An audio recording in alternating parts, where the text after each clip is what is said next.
Élisée représente l'Église, mais nous devons être plus précis que cela.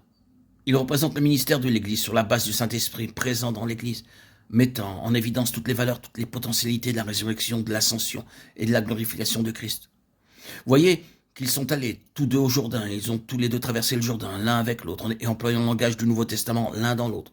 Sur l'autre rive du Jourdain a eu lieu la glorieuse ascension du Maître. Alors le successeur, ramassant le manteau, recevant l'Esprit, s'est mis en marche pour manifester la puissance et les puissantes vertus de la vie de résurrection. Où est donc le Seigneur, le Dieu d'Élie?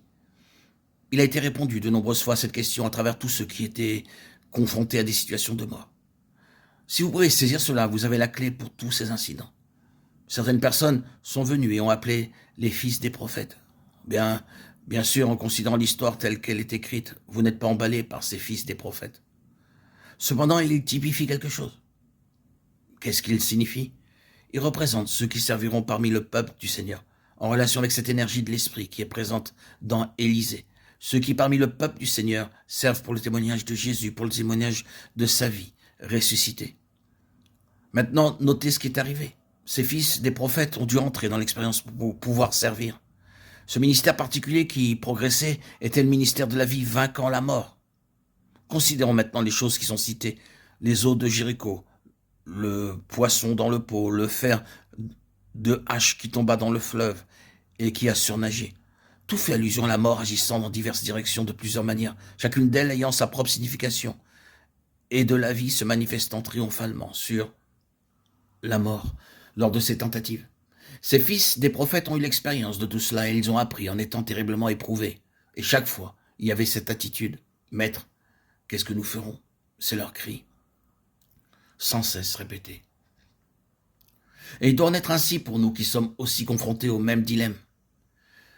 Mais l'aspect essentiel, c'est que ce fut par les épreuves profondes et sévères que ces hommes ont éprouvé la puissance de la vie de résurrection, de telle manière qu'ils ont pu être appelés fils des prophètes.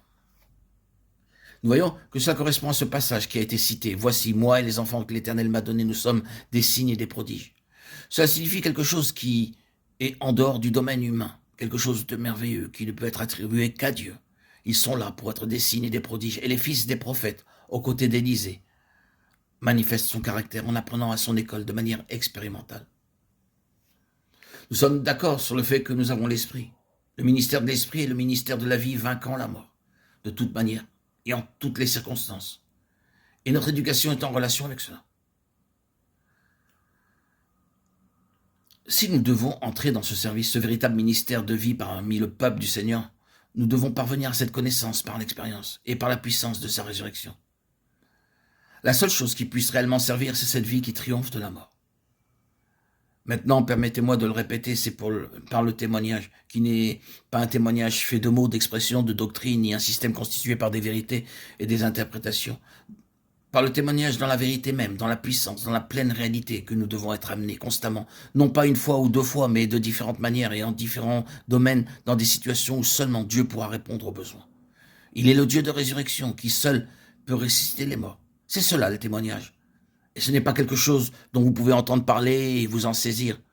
Ne vous y risquez pas.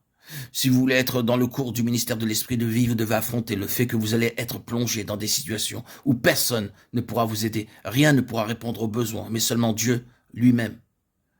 Cela arrivera plus d'une fois et vous devrez dire, comme le grand apôtre, afin de ne pas placer notre confiance en nous-mêmes, mais de la placer en Dieu qui ressuscite les morts. 2 Corinthiens 1,9. Quand le fer surnage, vous avez le témoignage qu'il y a une vie qui triomphe de la mort.